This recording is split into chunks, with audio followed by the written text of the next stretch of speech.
Now, that to me feels like what the SEC is doing is trying to push the crypto business away from the current crop of companies into the hands of the legacy financial institutions.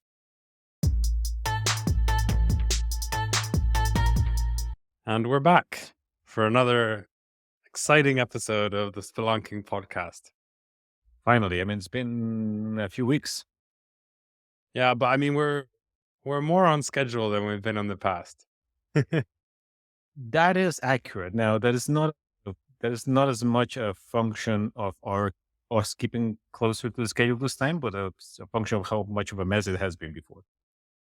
Yeah. I was sick last week. I for a moment I considered recording on Thursday.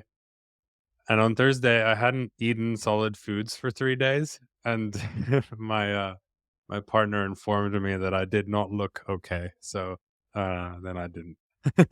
Hey, man, it would have been interesting to hear you not only rant, but rant in that particular mental state. in a in a fever like a fever dream. I Yeah, I was mean, I you're was hungry, you very haven't angry. slept, you have a Yeah. temperature, why not? I was very angry at many things, so it could have been funny, but it's probably for the best. What else is new? Yeah. Quite a lot has been going on. These last few weeks have been significant. There's a lot to We've discuss. gotten a lot more stuff happen in a few weeks than in a few months, actually. I was just going back with the edit of the last one, which we need to finally set up live at some point.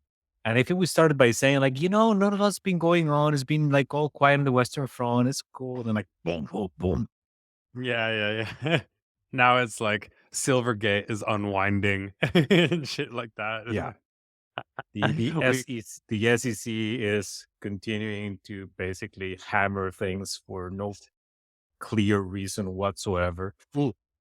Ooh, can we touch on that briefly? I don't want to get too deep into that because we've discussed it before, but I have a theory. I have a theory.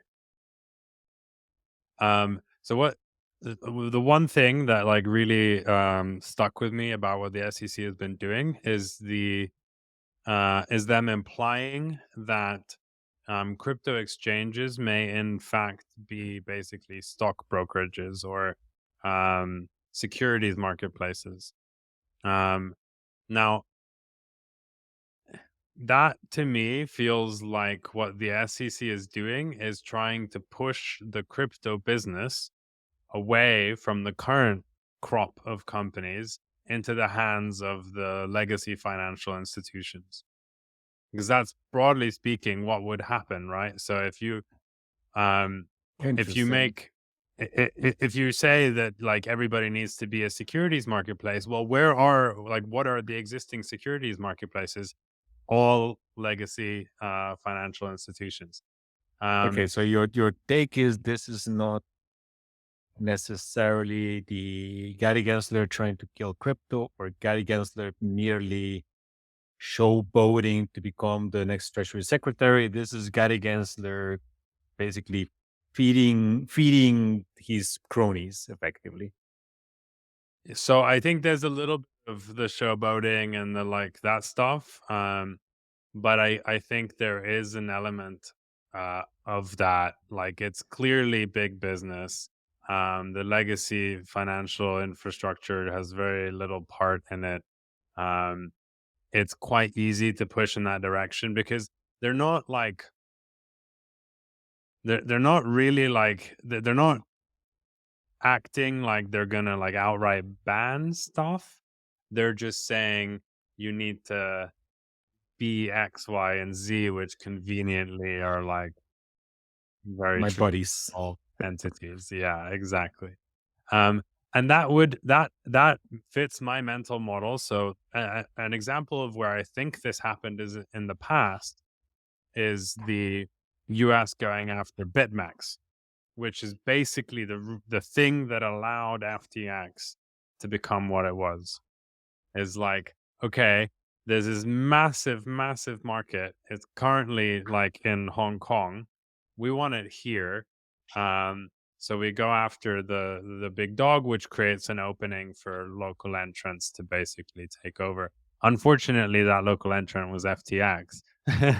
It probably would have worked much better had it not been, um, but it's sort of similar style. And so, and I do think the US engages in that kind of,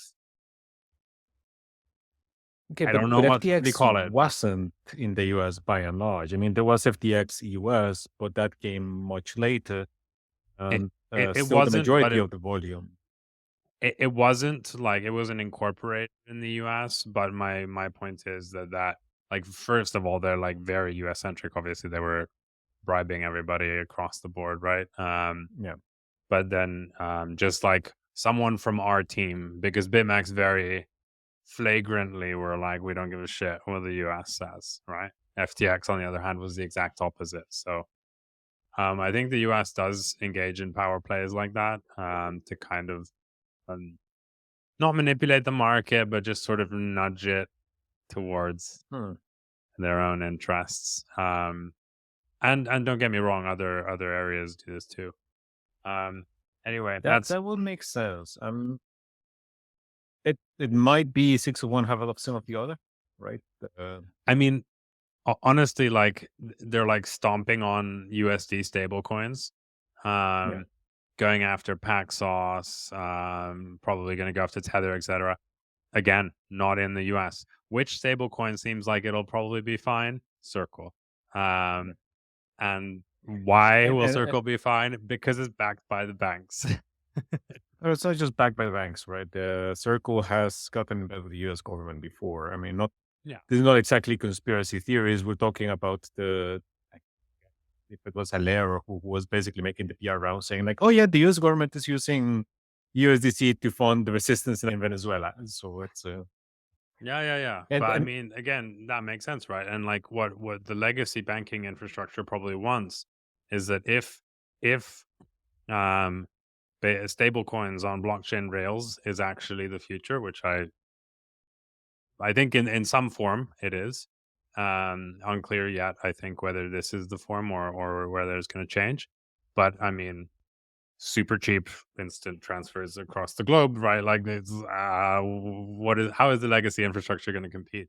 Um, so then the banks are going to want a piece of that pie. They're not aggressive about it yet. Like they're not like entering the market yet, but the SEC's positioning here is certainly going to be making it more easy for them to do so. Um, anyhow, that's a theory that I have. Should we discuss the the Oasis backdoor? That was sure. I mean that's the thing that had you all riled up and had you have convinced that we should record while you were hallucinating. So why not? I w- I was very riled up. So for context, if people haven't didn't notice this in the news, the wormhole hacker kept his funds on Oasis network, which is MakerDAO, I think. I don't know exactly what the relationship and all that stuff is anymore. I remember Oasis as the first DEX that offered DAI, like that's why it was launched. Um, anyhow, the funds were there, and the vaults that the funds were in were upgradable smart contracts, and so there was a court order from England, I think. Yes. Yeah, to The basically seize Royal those High Courts funds. of something or other. Yeah. The monarchy says so. Um, the basically they were ordered to seize the funds, which is funny because it's supposedly a decentralized protocol. Turns out the vault contracts are upgradable. Um, and so then they basically the core team did like I don't know what the right terminology would be, but like a kind of like a malicious upgrade towards that user and seize the funds. And this creates all kinds of interesting questions relating to should everything be non-upgradable, um, what it really means for like a um, a sort of partially decentralized protocol to exist if you can maliciously upgrade it, etc. Yeah, it was a very interesting one. I mean, for several reasons. First, there's the whole should these things be upgradable or not, which uh, anyway, we can get to in a moment. But the way that they went about it was such a what's the best way to describe it? Like such a legalese kind of way. Like Oasis didn't do it; they just added a third party to the multisig, and it was this third party was likely Jump because the maker debt was paid from Jump's wallet. This third party uploaded the malicious contract that allowed them to recover the funds after repaying debt, took the money out, and then replaced it with the original version of the contract. So it was really funny because actually the code from what the court order was something like they should facilitate somebody else doing this. So Mm. I recall that the whole argument that you and I had, and this is one of those rare cases where it kind of counts as us having done some prep because we have discussed this for a bit. You're like, but this shouldn't be possible. You know, it's a company. What are you gonna do? You're touching the mid space. You have Joe, Bob, and Jane Doe on your board, and those people a government can beat with a stick. So yeah, Well, the problem is it was a multi-sig, and it was like basically too small. Like it was had it been sort of a token voting based process for upgrading contracts, it'd be almost impossible to convince all the token holders to vote that way. Not not impossible, but necessarily. it would have required a very significant onus. Like I like this convincing 3 people is different from convincing 100. Granted, most tokens are You're plutocracies and there's like 3 assuming. people. Dude, like the last thing we discussed on the last podcast was the A16 said governance shenanigans with Uniswap, which is token weight and the whole thing. I mean, you think that if the Royal High Court of England comes to A16 said and jump and tell them like, hey, you know, you need to vote for this thing, they're not going to do it. I mean, they will, of course. Yeah. So the only difference that would have happened, the only thing that would have happened in that case, I think, is that this would have given the exploiter who was supposedly in control of the funds. This would have given the original exploiter uh, like The a chance to heads do up, something. Yeah. basically. Yeah, to move Yeah, that stuff. it's a tricky thing because like overall, I think it's good that the exploiter did not get to keep those funds. Um, the precedent is tricky though because I feel like now like every court is gonna start trying to do, and they're not even gonna understand how the system works. They're just gonna start doing it, and it's gonna cause a lot of headaches. Um, But they understand well enough, I think. I it's, mean, this is a centralized business that just happens to run some of their code on the blockchain instead of AWS, but it's still a centralized yeah, business. yeah, yeah, and also like it's understandable that contracts are upgradable because non-upgradable contracts are a huge pain in the ass. So if you have something like very simple, I don't even know what a good example would be. Like I think Uniswap V1 was non-upgradable. Um, and it's just like it needs to be so simple, and you need to have so much confidence that you're not going to have any significant changes to the underlying protocol for quite a while because the migration process is very annoying.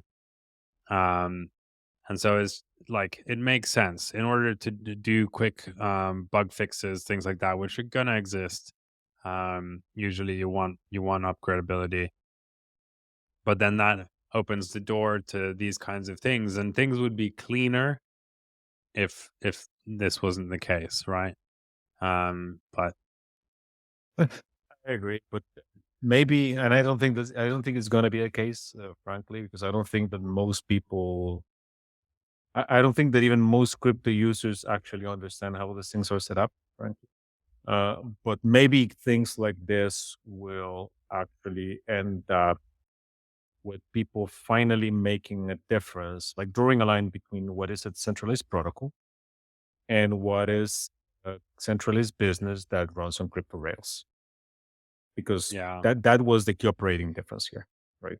Yeah. This was in no way, shape, or form a centralized protocol, right? It was only a company running over a decentralized platform. So Yeah. Yeah. And again, I'm happy that that the hacker got his funds seized. So I guess good for Jump, right? Like yes. this was Well, the one less headache on their very painful journey. from what I understand, actually, the hacker wasn't keeping their funds on Oasis. They just moved them to Oasis at some point. Like, it wasn't like, oh, we stole them, then we moved them to Oasis. That thing would have probably been resolved much faster. Um, the really interesting thing here is, I'm not sure who, if anybody listening actually remembers the specifics of the wormhole hack, but it was a rather clever thing, which actually required understanding of what is happening on the contracts themselves.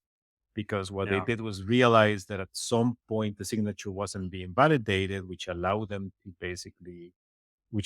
Proof. reuse an old signature for a different transaction, effectively. Yeah. So this was a rather clever move that actually showed an understanding of how systems work. it it's really weird for me that somebody who can actually get that doesn't even check if they're moving their stuff to an upgradable contract. So I wonder if this wasn't even like the original exploiter, if they already laundered the funds by selling them to somebody else for pennies on the ETH Well, or what have you. there's an even simpler explanation, and I think this is a mental model from sort of the Web 2 hacking world, which I think we should start employing. It's quite possible that the person who discovered the exploit didn't exploit it themselves. Um, They just sold the exploit they sold the implementation to somebody else who actually executed the thing. and that when you think about it, and this again, very common in the Web 2 world, it makes way more sense to sell 0 days than to use them. Um, Basically, your chances of getting caught for selling it is like nothing. And what have you even really done? Versus like actually doing it and then you become the target. So Right, like right. the typical Web 2 thing is like you're a hacker, you discover 0 days, you sell them to like governments and terrorist organizations, right? Like that's your client base. Um and I do think that is happening now, more and more, and will continue to happen because it makes so much more sense for the people that actually can figure them out. Um and that's why you may see like weird implementations of hacks that require a lot of technical knowledge because the actual implementer isn't quite as savvy as the original person who came up with it. Um, anyway, um, I think we should move on.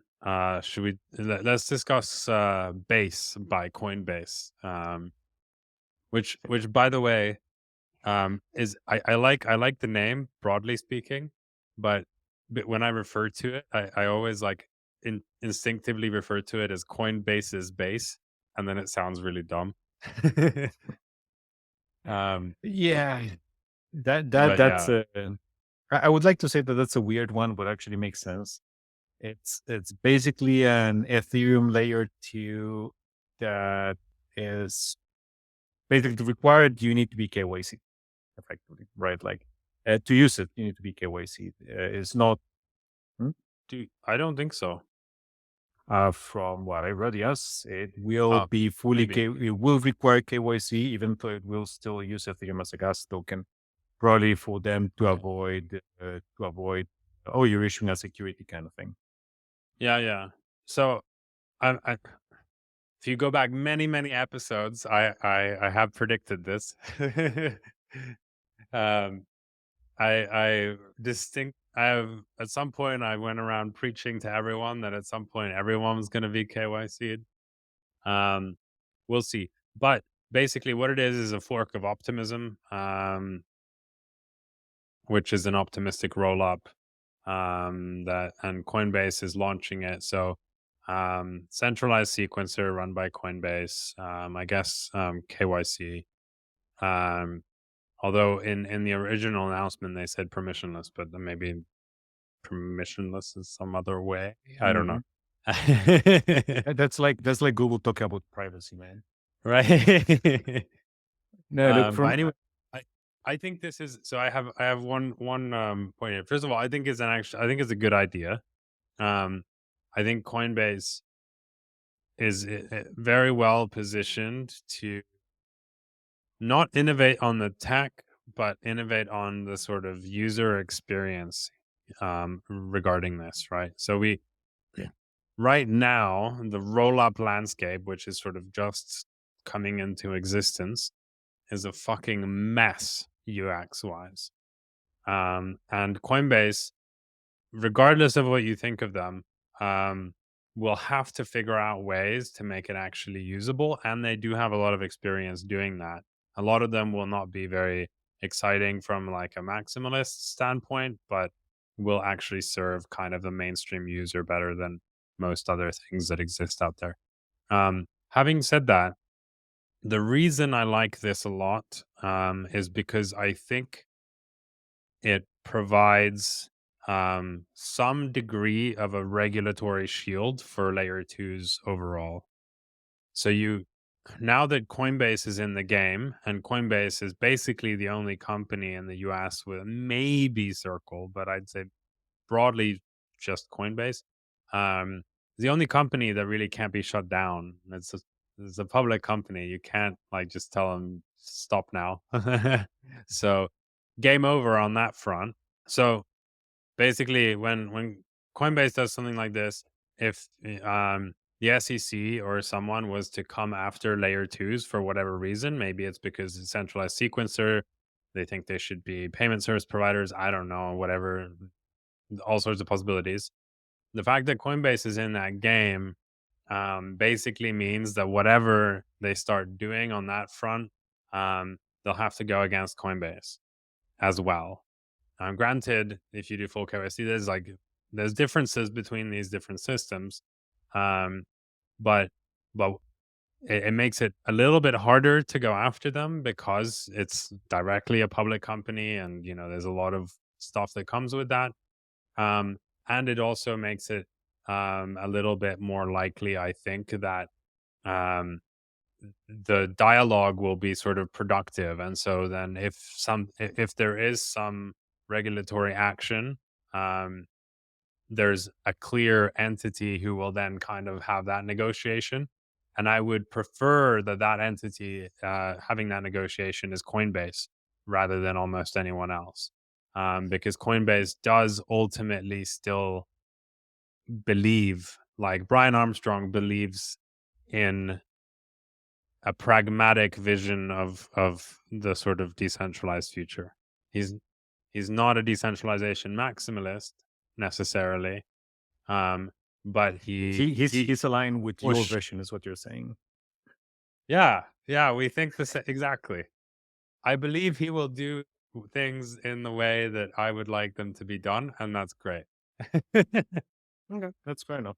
So, first of all, an asterisk, I just looked at my notes and they did not say it was going to be KYC. This was speculation by Chris Black, actually. Yeah.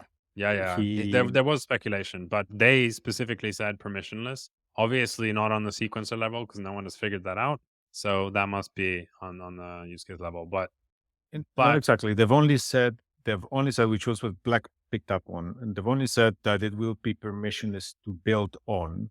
yes. Uh, yeah, but this basically means I get to deploy stuff. It doesn't mean anybody gets to use it, right? Well, Um, if I was them, the way that I would approach it is that I would look at because they can censor, right? So I would look at the services building on it and basically make some rules regarding what kinds of things would need, like if you want to deploy an application that's going to be trading securities tokens, they can basically enforce that those need to be applications which only serve customers that have KYC'd. And Yeah. things like that. That makes sense to me. But transfers of money that shouldn't require KYC, right? So it doesn't make sense to KYC everybody everywhere. That actually transfers of money is precisely the part where I would expect them to start KYCing. Like you can get funds in, but in order to get funds out, you have to KYC, that kind of thing. We'll see. Um, I agree with you about Brian Armstrong definitely being a pragmatist. I don't necessarily think that public companies are harder to stop. In fact, I think it's quite the opposite because once a company is public, you only need to cough in the general direction of the stock for large holders like pension funds to start getting antsy, and this applies pressure. So you're not gonna show up and hit them with a stick, but even a even a gesture, let's say, can have a lot of power in convincing them to move a certain way. Yeah. No, so I don't disagree with that. They can stop them from doing this, but they can't like actively harm the business that's being held by tens of thousands of Americans, right? Like Oh, certainly. that's not going to go down well. Unless there's like something very clear, but they can't just arbitrarily do that like they're doing with a lot of other stuff right now. That's what I mean, right? So I agree. if something is going in the wrong direction, they can certainly apply pressure. That's true. And also short sellers. People can even benefit from that information. So Well, plus there's also look out the for bad news on Coinbase coinciding conveniently with large short positions. the there's this what's the name of the um, that senator, like the House Speaker Pelosi, like the greatest trader of all time. Yeah, We yeah. should start watching Pelosi's portfolio for large Coinbase short. Well, what I do find this interesting is that this does coincide with your earlier thesis about the SEC trying to keep things on the home turf. Yeah, yeah, And cool extra points for consistency there. yeah. It's very interesting. It's very interesting. Anyway, the technology wise, this isn't so interesting. So maybe we can move. I mean, Yeah. it's an optimism fork, guys. Like I don't know. They're not gonna do a token though, which is kind of a Well, of course they shame. wouldn't. It's Which is what I kind said of a earlier, that shame. this would be a security thing, and you're not going to It start would be fucking so with funny that though this if they late in did the a game. token and it was like, 50 billion token. I Yeah, no. Like I anything. So Coinbase's stock is already a stock that basically correlates with the crypto market, right? If they had if they had a significant amount of their like enterprise value in a token, it would be even worse. It would be Yeah. like huge, just like never before seen in public stock history bull market, and then crash to 98% down bear market. It Yeah, I would be mean, it so would funny. be I mean, Coinbase does act as a leverage crypto index as a coin. So it would kind of be like a leverage crypto index with crypto on top. That'll be funny. But yeah, that Yeah. ain't gonna happen. Um, well, Silvergate, we kind of already discussed. I mean, there's not that much to discuss there, but basically, huge amount of withdrawals. They were holding underlying collateral with long maturity that they then had to sell at very bad prices. Um, Basic banking issues, right? Like 2008, you just have crap on your balance sheet. Or it wasn't crap, but like they clearly hadn't prepared for the bank run that happened. Um, and then now, but it's doing an orderly wind down, so they're voluntarily winding down. Customers are getting their assets. Probably the investors are the only ones that don't. So I think all in all that went quite well. to be honest. However, conveniently, it is pushing everybody towards Europe, and the European crypto establishment, are very pleased to welcome um, all those And players. and I think I've said this before, but I really did not have Europe becoming a sensible potential crypto powerhouse anywhere near my bingo card. It is one of Me the neither. weirdest developments in 18 months of weird stuff. Seriously, I have so many stories that I can't say in public, but there is a fucking exodus happening. like like a very serious exodus. Yeah, I mean, from a purely pragmatic standpoint, I just don't get the way the US is going at things. I get this. They I don't see get your this as a global. hypothesis of this is like we're trying to protect our local, our homegrown industry, but your homegrown crypto industry is going to be like 2,000 a sheep, right? This is Yeah. not going to feed the whole town. Yeah, well, so my delicate hypothesis on that is that the US still they don't understand that this is a global market. They see all markets as mainly US markets. Um and in other markets before, it's never really been the case that if the US steps down, it just goes elsewhere, you know? Like they've always had the knife to every market's throat in a way that it doesn't currently quite exist in crypto. But I don't know.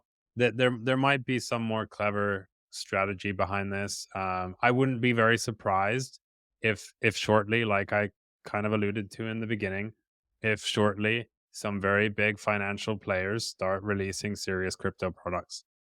I would not be surprised. Yeah, I mean, that this is all perfectly possible.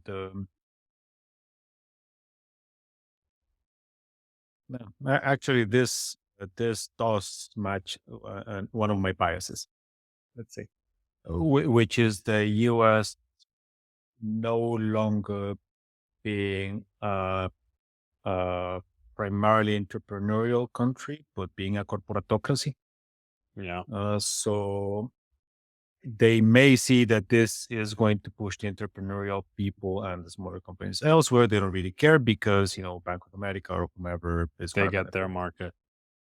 The thing that they are likely underestimating here is basically how easy it is for something like the crypto industry to migrate elsewhere. And Yeah, this is by and large already living anywhere. Right? You just need to pick up sticks and move somewhere with decent visa requirements. So if you have enough money, yeah. just live 3 months in every country. Who gives a shit? Yeah, Right? So it's the most fluid industry ever, basically, in terms of geographical um, location. And you've now started to see a whole bunch of places positioned to basically like, come here, come here. I don't know if you saw, but Thailand is instituting some crazy thing where like they they're like giving benefits to companies that launch tokens. the what now? Yeah, yeah, you didn't see this? They're like No, I didn't. they're like spending $1 billion to try to get local companies to launch crypto tokens.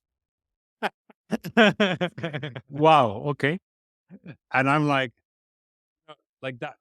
that's what you're now competing against, right? So obviously, um, Thailand, not a huge market. I mean, it's a pretty big market actually for crypto, even I think. But like, if the actual market you're getting from just launching from Thailand is global, maybe besides the Yeah. US, then people are going to start doing that. You, just today, Lugano, which is a city in Switzerland, announced that they're going full Zug. Like, you can pay your taxes in crypto. You can spend crypto in like 2,000 different places in the city, like everything. And it's just going to keep happening. There's going to be these like pockets, and entire nations will see that it's an opportunity for them to basically become like the place through which all the capital flows into crypto, or that at least gets to tax the whole fucking thing. And so imagine if in the next 5 years, like 10,000 tokens are launched from Thailand, how much tax revenue that potentially is. If even like 0.5% of that is like they're in like an AVE, it's going to be insane, Yeah. right?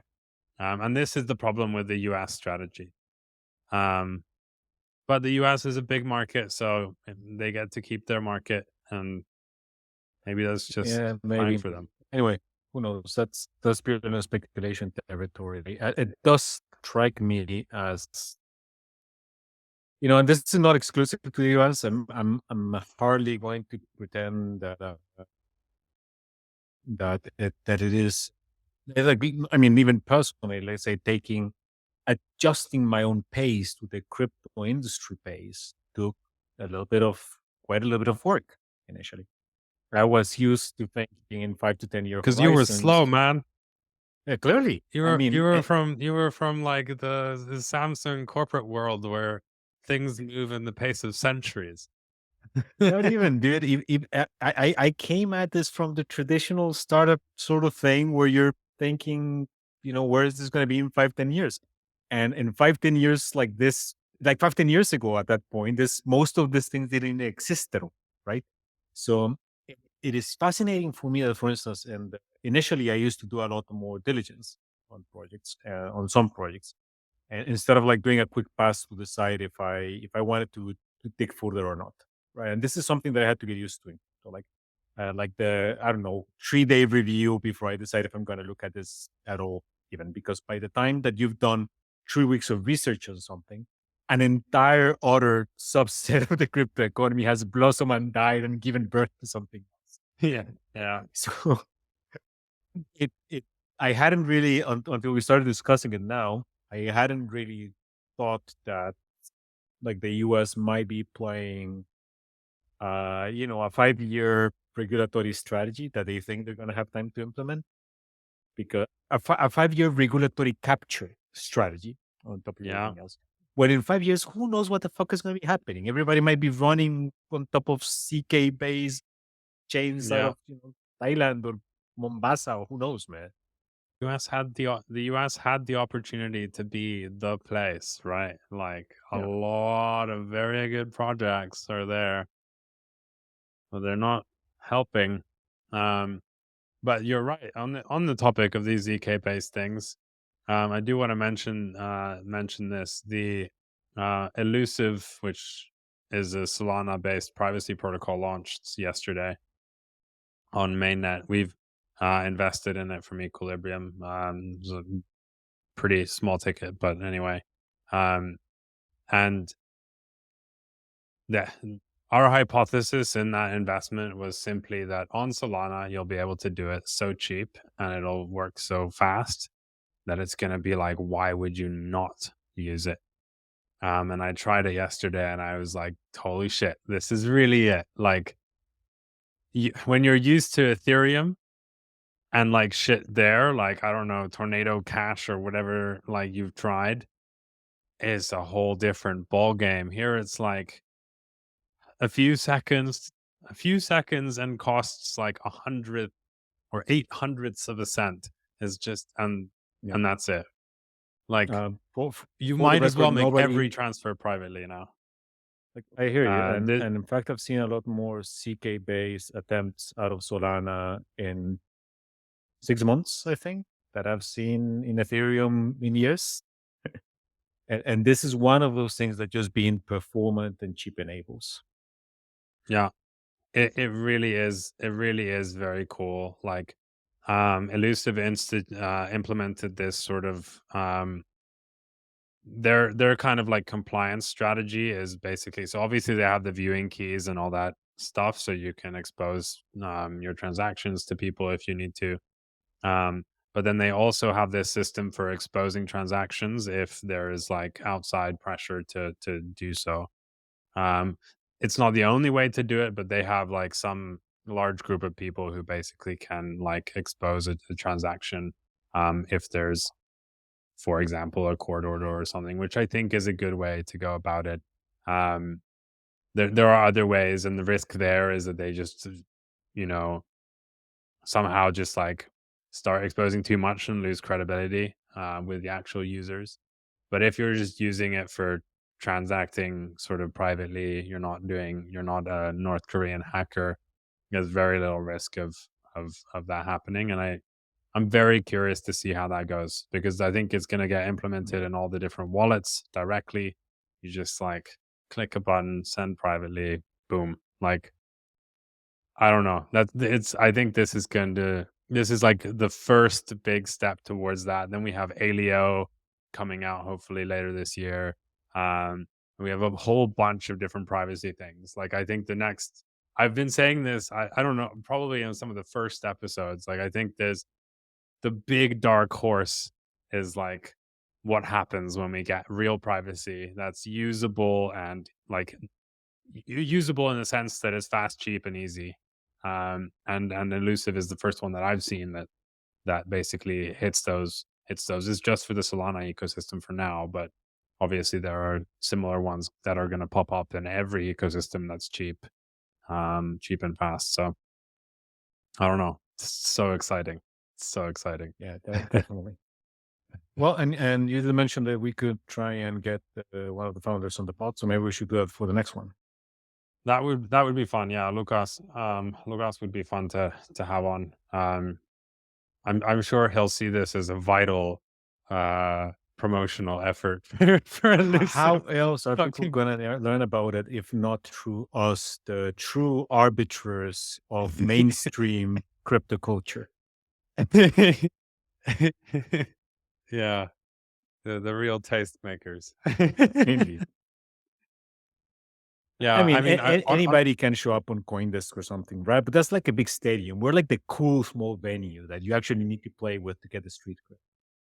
yeah, yeah, yeah, yeah. We we don't even have a formal guest policy or anything like that. Like if somebody wanted to get on the pod, I have no idea what they would even do. Like they would tweet at us, maybe. I don't know. But on that note, I think it would be broadly interesting to. I don't know if this is like a sort of series or whatever you want to call it, but it would be really interesting to have sort of founders from all these different privacy protocols Yeah. on and just see kind of what they think because they don't all think about this the same way at all. They have very different approaches to compliance or regulatory strategies in general, um, and they have very different views on kind of where privacy should exist. Um, so I think it would be interesting. I'm sure the ADO guys would be happy to come on. Might be probably get in touch with Aztec. There's a couple others. Um, I don't know. It would be interesting, and we need to think about it because we probably do want to do them sort of back to back if we do that. But Yeah, sure. one thing that I think has been interesting is that uh, maybe I'm wrong, but it feels to me like privacy is broadly only being explored on Ethereum, Solana, and then as like L1s, new L1s. Like I haven't come across much in other ecosystems. I mentioned in I think it was in the previous episode or the one we're publishing today probably um that the Anoma team was on BSC, but then I looked into it and it seems like they're not anymore, or I don't really know what happened. Maybe I just had that information wrong. But now there's some kind of multi-chain something. It's got a little bit weird. Um, but point being, there don't seem to be that many ecosystems that are kind of like focused on it, right? So like both Vitalik and Anatoly talk about privacy a fair amount, and so on. And I haven't seen that much in other ecosystems. Why do you think that is? Uh, that's gonna the cynical Ricardo is gonna come out on here, but I basically think that Anatoly, if you hear Anatoly and Vitalik speak, they're actually interested on. They do have a perspective on how people are going to end up interacting with this thing, right? Yeah. And they actually want this thing to be integrated into the world at large. And I think that they correctly expect that for this to happen at any sort of scale, you're eventually going to run into privacy issues and you're going to need some sort of privacy info. I think that the vast majority of other systems are just people launching a token because they want to launch a token. So why are you going to worry about these things, right? You just need to go out and throw, I don't know, 60 million of your token at an ecosystem fund or something. You're just trying to make number go up and then walk away effectively. And privacy is hard, both from a technology perspective as well as from a regulatory perspective. So I think maybe people are just trying to dodge that bullet and waiting for someone to figure it out, and then they'll get excited about it. But That's possible as well. The slightly more positive view on this is that privacy is something, or actually privacy functions in the sense of say CK snarks are something that is a lot more relevant once you have a certain size. mm, Because even if transactions were mostly anonymous, if you have 10 users and you can see money coming in one end and out of the other, chances are you're gonna know, you're gonna be able to make educated guesses about who's transacting with who just because of how small the data set is, right? Unless you're going like full shielded, like Zcash, where you don't even know what's how much is on others. Um, so you do need a certain size. So it is also something that might be, unless you're making it your whole thing, like in Alio is, from what I understand, privacy is like the whole thing. Then it's something that requires you to get to a certain scale before it is actually useful. Let's say that would be the more positive interpretation of that. mm, yeah, and I guess a lot of the big players, are like I don't know, like Cosmos ecosystem, Polkadot ecosystem. They're like still trying to figure out other things, how it all works. Like you Who's saw who's that, minding the shop? yeah, you saw that Twitter exchange between the Cosmos guys. Jesus Christ. Oh, I mean, we're not even going to have enough time to go into all the things that we wanted to go over, like the whole near pivot. So let's talk about. let's go on to near pivot. Okay. Let's go on to near pivot. I mean, not even sure how much there is to say about near. It's well, as you said, this is the highest profile pivot that we have seen when it comes to market cap, right? Like, I actually thought that Blockstack, which is now Stacks, had been larger at some point, but Blockstack got to like I think it was 2/3 of Near's market cap at its height, and Blockstack just keep like flailing around trying to figure out what they are. Now they're trying to take credibility for ordinals. Yeah, I mean that's cheaper than building stuff, so why not? The the thing with Near is that Near, I mean, the first that I heard about them, they were promoting themselves as a developer focused blockchain for whatever reason, right? Like other blockchains were, I don't know, Legos, like completely already built for kids, what have you. Um, they started throwing money again, talking about ecosystem funds, and I think late 2021 they threw out an ecosystem fund, which was at the time like $800 million. Um, they had released about 60 million near and right now near is I think like at or last I checked was like at $1.80 when the news of the pivot came out. It was at two bucks something. Who knows? I have no idea what the fuck it is at right now. But 60 million near at its peak was what, like $1.2 billion, some crazy amount that they actually released just in grants and stuff. And while they were doing that over a year, the entire protocol generated $3.5 million of revenue. So, it wasn't really working out. And what was it, like 2 weeks? No, not even 2 weeks ago. I mean, this was nothing. This was less than a week ago. They announced this pivot to the blockchain operating system, which, I mean, when you say it like that, it sounds like we're going to be a generic base layer, or we're going to be a bridge, or we're going to be I don't know, some sort of translation layer. But what they actually released was basically like an aggregate view of a whole bunch of widgets of stuff that's happening in here. Like, I have no idea what the hell is going on there. Like what the hell are they smoking, man? So my read is that they're just trying to become the UI for blockchain, and somehow this is tied to near the blockchain. Like there's some kind of code widgets that live somewhere, but it's not on near, isn't it? In like IPFS. Okay, first of all, we have no idea exactly what they want to be themselves. The code that I saw on the demo was getting the stuff from an IPFS node, from an IPFS gateway of their own. An IPFS gateway out of near.social was where most of the stuff was coming from. Yeah. I don't know if other stuff was stored elsewhere. I mean, it makes no sense, basically. Like I've no idea what the hell this we're gonna be Well, like this search interface for blockchains thing is.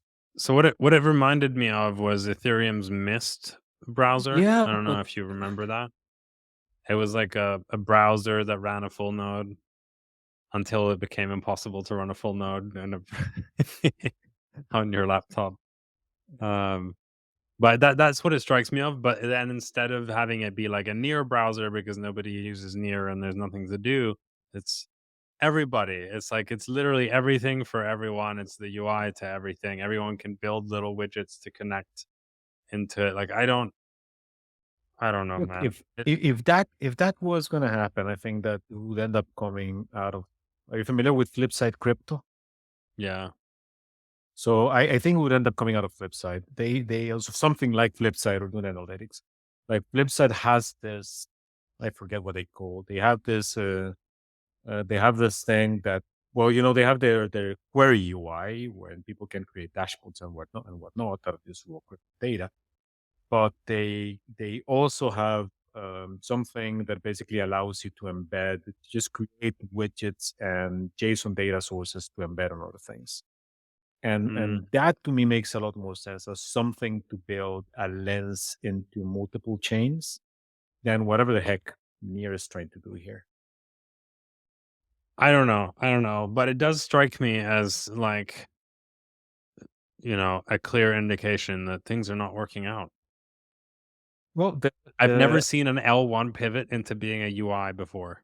That seems yeah, that is the most bizarre thing.